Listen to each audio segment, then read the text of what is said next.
Laser treatment ఎట్లా చేస్తారు? ఇది క్లాస్ 4 లేజర్ ట్రీట్మెంట్ అండి. సో ఇది ఏంటిది అంటే ఇది ఉన్న లేజర్ ట్రీట్మెంట్ థెరపటిక్ పర్పస్కి యూజ్ చేస్తాం. అంటే లేజర్లో ఇప్పుడు ఫర్ ఎగ్జాంపుల్ టాటూ రిమూవల్కి ఒక లేజర్ వాడతారు, అదొక టైప్ ఆఫ్ లేజర్. ఒక మనం యుద్ధంలో వార్స్లో కొన్ని లేజర్స్ వాడతాం, అది ఒక టైప్ ఆఫ్ లేజర్.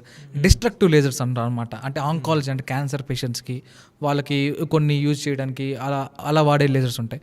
ఇప్పుడు మేము వాడే లేజర్ ఏంటి అంటే థెరపటిక్ లేజర్స్, అంటే 100% సైడ్ ఎఫెక్ట్స్ లేకుండా, 0 సైడ్ ఎఫెక్ట్స్తో ఏది ఇబ్బంది లేకుండా ఉండే ట్రీట్మెంట్స్లే ఇది థెరపటిక్ లేజర్స్ అంటాం.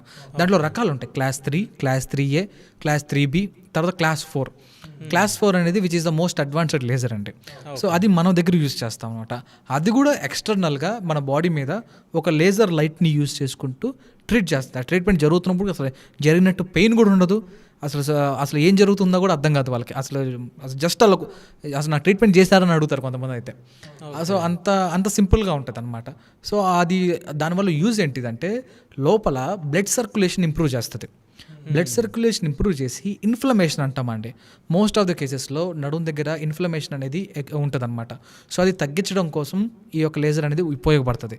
మోర్ ఓవర్ ఏంటంటే కొన్ని సెల్స్ అనేవి ఉంటాయి అనమాట, వాటిని రీజనరేట్ చేయడం కోసం కూడా ఈ యొక్క న్యాచురల్గా అంటే ఏటీపీ అంటాం అనమాట. ఏటీపీ ప్రొడక్షన్ని పెంచి ఈ యొక్క సెల్స్ని యాక్టివేట్ చేసి సర్క్యులేషన్ ఇంప్రూవ్ చేసి ఇన్ఫ్లమేషన్ తగ్గిస్తుంది ఈ లేజర్ అనేది. సో ఈ type of equipment electromagnetic therapy ఇది కూడా సేమ్ ఇలానే వర్క్ అవుతుంది. డీప్గా పెనిట్రేట్ అయ్యి మొత్తాన్ని రిపేర్ చేస్తుంది. అంటే పెయిన్ తగ్గించడం కాదు, న్యాచురల్ హీలింగ్ ప్రాసెస్ని పెంచుతుంది. ఓకే, అది ఈ యొక్క ట్రీట్మెంట్. అందుకే కంప్లీట్గా సేఫ్ అని నేను ఇందాక అన్నాను. ఓకే.